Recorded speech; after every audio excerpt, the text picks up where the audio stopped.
Across different parts of the world, there are terrifying stories about people who suddenly stopped acting human. Not angry, not mentally unstable. Different. They began speaking in voices their families had never heard before. They claimed someone was standing inside the room at night, and some begged to be tied down before they hurt somebody. Doctors called it psychological illness. Religious groups called it possession.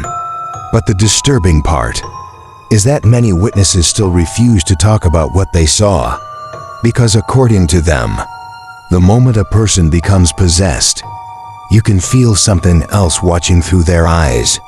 Most possession stories do not begin violently. They begin quietly. A person suddenly stops sleeping. They become distant, cold, emotionless. Some begin whispering to themselves late at night. Others claim they hear footsteps or breathing inside empty rooms. But according to many families, the most terrifying sign is when the person suddenly starts staring at dark corners for long periods of time, as if someone is standing there. And sometimes they smile at it. In many reported cases, the voices begin before the violent behavior. Families describe hearing conversations coming from locked bedrooms, but when they open the door, only one person is inside. One family claimed their daughter spoke every night to something near her closet. At first, they thought she was using her phone, but one night, the father listened outside the door and heard two different voices. One belonged to his daughter. The other was deep, slow, almost inhuman.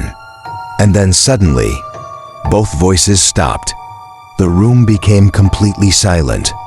And from the other side of the door, something whispered, "He can hear us now."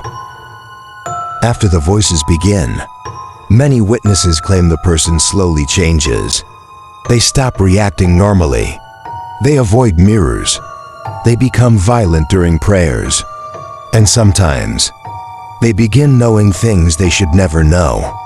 One priest described a teenage boy who suddenly began mentioning private details about strangers, things nobody outside the family could possibly know.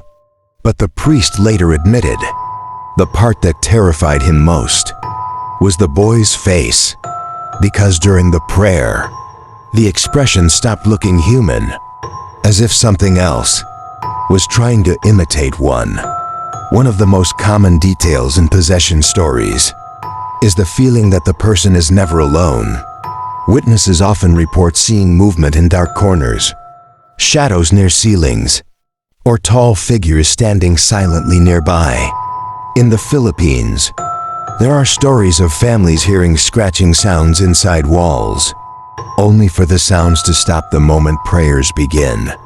One mother claims she woke up at exactly 3 a.m. after hearing her son whispering inside his room.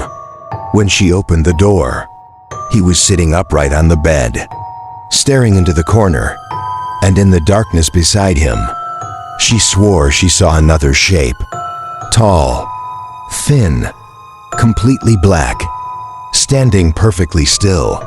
Some possession cases become so terrifying that religious groups attempt exorcisms. These rituals are meant to force the entity to leave. But according to witnesses, the exorcism is often the most horrifying part. There are reports of people screaming in voices that sound impossible, laughing during prayers, or suddenly becoming violent without warning. One priest admitted there were moments during exorcisms when the room no longer felt normal. The air became heavy, cold, hard to breathe, and he claimed there were times when the possessed person smiled before speaking in a voice that did not belong to them. Perhaps the reason possession stories terrify people is because they feel possible. Unlike monsters or creatures hiding in the dark, possession happens to ordinary people, friends, children, family members, And according to witnesses, the most disturbing part is not seeing something supernatural. It's realizing the person in front of you might still be trapped inside, watching, while something else controls the body. Today, many people still believe possession is only psychological illness. Others believe some cases cannot be explained, but whether real or not, the fear remains the same. The fear that one day, someone you love might suddenly stop sounding like themselves. They might begin whispering to empty corners, smiling at things you cannot see, or speaking with a voice that should not exist. And if that moment ever comes, you may start asking yourself, are they sick? Or is something else